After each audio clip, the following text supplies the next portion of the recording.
Qadrdonlar, bir xona remontli uyimiz hozirgi kunda bozor narxi 57 ming 60 ming bo'lib turgan bir paytda 49.800 dollarga 18-kvartaldan bir xona 2 xona qilingan remont.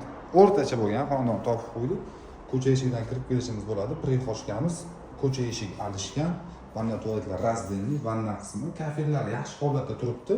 Remont qilishga hojati yo'q. Bu sanuzel qismi. Asosiy xonamiz borka qo'yiladigan joyi, zal qismi. Zalni ham ko'rishingiz mumkin. Kosmetika holatda turibdi. Aboy qilib, ozgina ishi bor. Ikkinchi xonamiz bu oshxona o'rnidan ikkinchi xona qilib foydalanishga oshxona balkonga chiqqan. 1,5 go'ch o'lchamdagi balkonimiz.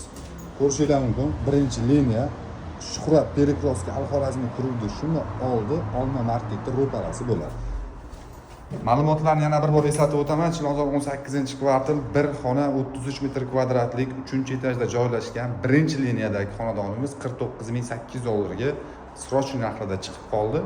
Egalar raqamini qoldiraman. Qiziq bo'lsa, bemalol telefon qilib, kelib ko'rib baraka qilsanglar bo'ladi. Joninglar sog' bo'lsin.